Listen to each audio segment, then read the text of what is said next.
News details. Khammam పట్టణం అంబేద్కర్ సెంటర్లో ఉద్రిక్తత చోటు చేసుకుంది. భూదాన్ బాధితులకు న్యాయం చేయాలంటూ కూడా అంబేద్కర్ విగ్రహం వద్ద ధర్నాకు దిగారు. జెడ్పీ సెంటర్లో భూదాన్ నిర్వాసితులతో కలిసి ఎమ్మెల్సీ కవిత, అలాగే బీసీ, ఎస్సీ, ఎస్టీ, జేఏసీ నేత విశారథన్ ఆందోళనకు దిగారు.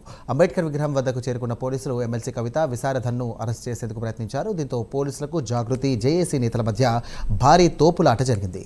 కలెక్టర్ వచ్చేంత వరకు కూడా ధర్నా విరమించేది లేదని కవిత, విశారథన్, భూదాన్ నిర్వాసితులు భీష్మించుకొని కూర్చున్నారు. ఇక ఖమ్మం పోలీసులకు కవితకు నచ్చజెప్పేందుకు కూడా ప్రయత్నిస్తున్నారు. అయితే కలెక్టర్ లేదా ఉన్నతాధికారులు వచ్చి ఈ సమస్య పరిష్కారం అయ్యే వరకు కూడా తాము ధర్నా విరమించేది లేదని కవిత, విశారదన్ భీష్మించుకొని కూర్చున్నారు.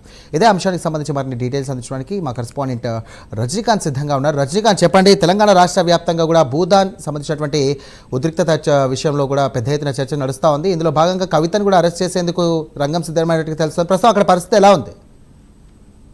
ఖమ్మం పట్టణంలో ఉదయం 11:30 గంటల ప్రాంతంలో అంబేద్కర్ భవన్ లో భూదాన్ నిర్వాసితులను పరామర్శించేందుకు ఎమ్మెల్సీ కవితతో పాటు బీసీ, ఎస్సీ, ఎస్టీ, జేఏసీ నేత విశారదన్ కూడా అక్కడికి వచ్చారు. అనంతరం అక్కడ భూ నిర్వాసితులతో మాట్లాడిన తర్వాత వాళ్ళందరితో చర్చించారు. ఆ భూ నిర్వాసితులు ఎలా కూలగొట్టారు, ప్రభుత్వం వైఖరి ఎలా ఉంది అనే దానిపై కూడా దాదాపు సుమారు గంటన్నర పాటు వాళ్ళతో బాధితులతో మాట్లాడారు. మాట్లాడిన తర్వాత అక్కడి నుంచి ఏకంగా బాధితులు తీసుకుని సుమారు 700-800 మంది భూ నిర్వాసితులతో పాటుగా నేరుగా అక్కడి నుంచి జాగృతి కవితతో పాటుగా వాళ్ళందరూ కూడా మిగతా వాళ్ళు బీసీ, ఎస్సీ, ఎస్టీ నేత కూడా అందరిని తీసుకొని విచారణతో సహా మొత్తం భారీగా అంబేద్కర్ సెంటర్ వద్ద ర్యాలీగా చేరుకున్నారు. ర్యాలీకి చేరుకొని అంబేద్కర్ విగ్రహం వద్ద కూర్చొని బైఠాయించి ఇప్పటి వరకు కూడా సుమారు 4:30 గంటలుగా ధర్నా నిర్వహిస్తున్నారు. ధర్నాలో కూడా విజువల్స్ లో కూడా చూడవచ్చు. స్పష్టంగా ఎమ్మెల్సీ కవిత కూడా ఇప్పటికే ధర్నా నిర్వహిస్తూ సుమారు 4:30 గంటలుగా తమను కలెక్టర్ వచ్చి కలెక్టర్ వచ్చి సమాధానం చెప్పేంత వరకు మాత్రం తమను ఇక్కడి నుంచి పంపించేదని తెలియజేస్తున్నారు.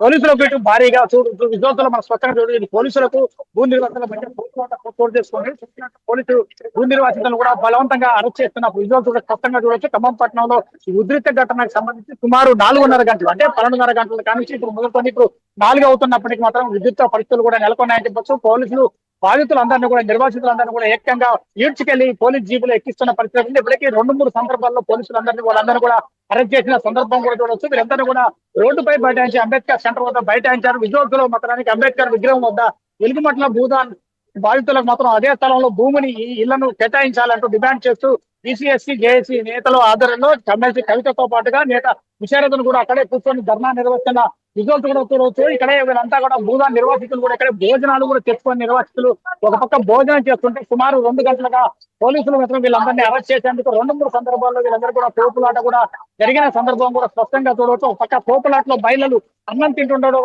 వాళ్ళ మాత్రానికి ఎత్తుకపోతున్నారు. అయినప్పటికీ మాత్రం వాళ్ళు ఒక పక్క ధర్నా మాత్రం ఎట్టి పరిస్థితుల్లో విరమించేది లేదు అంటే చెప్తున్నారు. విశారదకు సంబంధించిన బీసీఎస్సీ నేతలు మాత్రం నిర్ద్వందంగా మాత్రం కూడా పోలీసులు అరెస్ట్ చేస్తున్నారు. మాత్రం పోలీసులు అరెస్ట్ చేయడమే కాకుండా పోలీసులు మాత్రం వాళ్ళందరికీ కూడా శాపనార్థాలు పెడుతూ మాత్రం వాళ్ళందరినీ తింటున్న పరిస్థితి చూడవచ్చు. దాదాపు విజువల్స్ పోలీసులు ఎవరో నేతలను అందరినీ అరెస్ట్ చేస్తున్న విజువల్స్ స్పష్టంగా చూడవచ్చు. ఒక పక్క తమ గూడు కోల్పోయి రోజులే పడిన బాధితులను కూడా అనుకోకుండా అన్నం తింటుండో కూడా కానీ అన్నం తెలియకుండా కూడా వాళ్ళు మమ్మల్ని ఇబ్బందులకు గురి చేస్తున్నారంటే మాత్రం పోలీసులపై మాత్రం మహిళలు మాత్రం ధ్వజమెత్తున్న విజువల్స్ స్పష్టంగా చూడవచ్చు.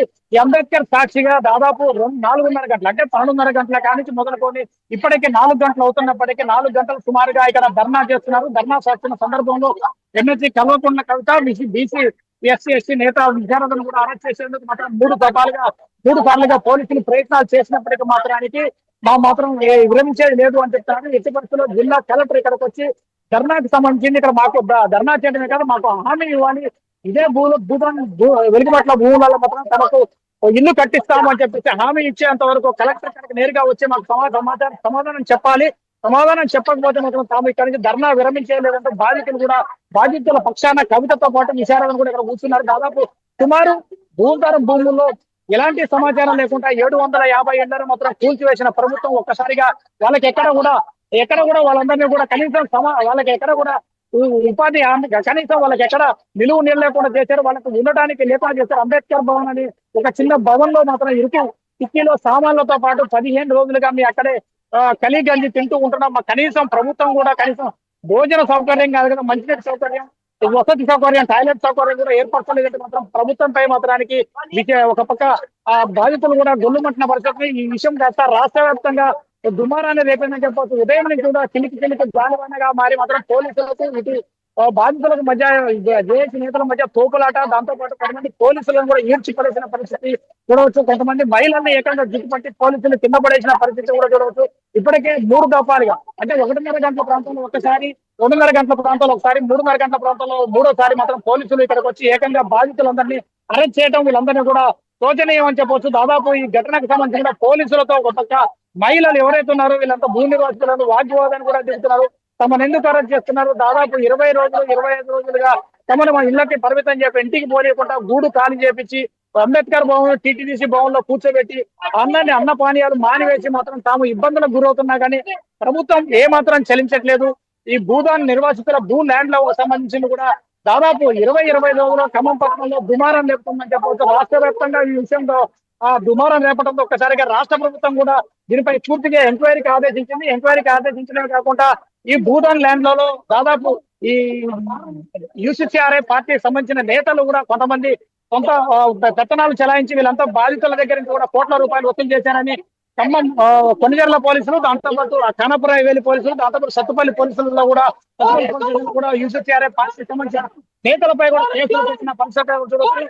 జడ్పీ సెంటర్ వద్ద దాదాపు 3 గంటలుగా రణరంగం కొనసాగుతుందని చెప్పవచ్చు. రణరంగానికి సంబంధించిన పోలీసులు కూడా ఈ మహిళా పోలీస్ కానిస్టేబుల్ తో పాటుగా మిగతా పోలీసులు, స్పెషల్ బెటాలియన్ పోలీసులు కూడా కవితను అరెస్ట్ చేసేందుకు రంగం సిద్ధం చేయడంతో మాత్రం ఒక పక్క ఉద్రిక్త పరిస్థితులు కూడా చోటు చేసుకున్నాయని చెప్పి ఒక పక్క కవితను అరెస్ట్ చేసేందుకు రంగం కూడా సిద్ధమైంది. పోలీసులు కూడా ఏకంగా అంబేద్కర్ విగ్రహం దగ్గరికి వెళ్ళి వారు ఎవరైతే ధర్నా చేస్తున్నారో బీసీ జేఏసీ నేతలు, బీసీ ఎస్సీ జేఏసీ నేతలతో పాటు జాగృతి నేతలను కూడా అందరూ కిందికి తీసుకొచ్చి ఈడ్చుకెళ్తున్నారు పరిస్థితి స్పష్టంగా చూడవచ్చు. ఒక్కొక్క నేతలు కావచ్చు, మిగతా అక్కడ ధర్నాకు వచ్చిన భూ నిర్వాసితులు కూడా ఈడ్చుకెళ్లి ఒకళ్ళకి మధ్య పోపులాట జరుగుతున్న ఆ విజువల్ కూడా స్పష్టంగా మనం చూడవచ్చు.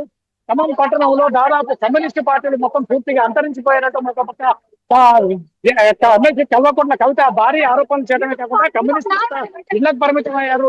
సాధారణ ప్రజలకు ఇంత ఈ స్థాయిలో రంగం జరిగినప్పుడు మొత్తం ఎస్ఐ కూడా విజువల్ స్పష్టంగా చూడవచ్చు. బాధితులపై చేజ్ చేసుకుంది. ఆమె చేజ్ చేసుకోవడంతో ఒకసారిగా వాళ్ళకి బాధితులకు మధ్య తోపులాట కూడా కొనసాగుతుంది. మరోపక్క అంబేద్కర్ విగ్రహం పై ఎవరైతే ధర్నా చేస్తున్న నేతలు మాత్రం పోలీసులు పైనుంచి లాక్కెళ్ళి ఈడ్చుకెళ్తున్న పరిస్థితి ఏర్పడుతుంది. వాళ్ళు కింద పడిపోతున్నారు. కనీసం పోలీసులు మాత్రం ఇంత కర్కశంగా వ్యవహరించడం కూడా ఇదే తొలిసారి అంటూ కాంగ్రెస్ ప్రభుత్వం అధికారంలోకి వచ్చాక ఇప్పటి వరకు ఇలాంటి చర్యలు ఎప్పటికీ చేయలేదంటూ మాత్రం కాంగ్రెస్ ప్రభుత్వంపై మాత్రం ప్రజలు, ప్రజా సంఘాల నేతలు చూడండి విజువల్స్ స్పష్టంగా బీసీ జేఏసీ నేతలు మాత్రం గల్లాలు పట్టి చేతులు పట్టి ఈడ్చుకొస్తున్నారు పైనుంచి మెట్లపై. వాళ్ళు కింద పడి ఆరోగ్యాన్ని చేతులు కాళ్ళు విరిగితేస్తున్న పరిస్థితి ఏంటంటూ మాత్రం చెప్తున్నారు. వన్ టౌన్ పోలీస్ స్టేషన్ లో విధులు నిర్వహిస్తున్న ఎస్ఐ మౌలానా మాత్రం గత వారం 10 రోజులుగా ఈ పోలీసులపై మాత్రం జులుం చూపిస్తున్నారని మాత్రం బాధితులు కూడా ఆరోపిస్తున్నారు. బాధితులు కూడా ఒక పక్క కానిస్టేబుల్ పై మాత్రం చేసుకుంటున్నారు. ఒక పక్క కానిస్టేబుల్ పోలీసులు ఎస్ఐ కూడా ఇక్కడ ఏఎస్ఐ జ్యోతి కూడా బాధితులపై చేసుకుంటున్నారు. విజువల్స్ మనం స్పష్టంగా చూడవచ్చు. ఇద్దరికి పోలీసుల మధ్య తోపులాట, భారీ తోపులాట, వాగ్వాదం కూడా చోటు చేసుకున్న పరిస్థితులు స్పష్టంగా చూడవచ్చు. ఈ రోజు దాదాపు 4 గంటలుగా ఇక్కడ రణరంగం జరుగుతున్నప్పటికీ మాత్రం ఇటు ప్రభుత్వ యంత్రాంగం ఎక్కడ కూడా చోద్యం చూస్తుందని చెప్పేసి మరోపక్క బాధితులు కూడా చెప్తున్న పరిస్థితులు స్పష్టంగా చూడవచ్చు. దాదాపు అట్టుడుకుతున్న రాష్ట్రం మొత్తం ఈ అంశం అట్టుడుకుతుంటే ఒక పక్క పోలీసులు కూడా చోద్యం చూస్తున్న పరిస్థితి, ప్రభుత్వ యంత్రాంగం కూడా చోద్యం చూస్తుంది. పైన ఉన్న జేఏసీ నేతలు ఎవరైతే ఉన్నారో వాళ్ళ జేఏసీ నేతలు కూడా ఒక్కొక్కళ్ళని కూడా అంటే గుంజుకొని వచ్చి మాత్రం మరీ బలవంతంగా గుంజుకొచ్చి మాత్రం అరెస్ట్ చేస్తున్న పరిస్థితులు కూడా స్పష్టంగా చూడవచ్చు. దాంతో పాటు ఇప్పటికే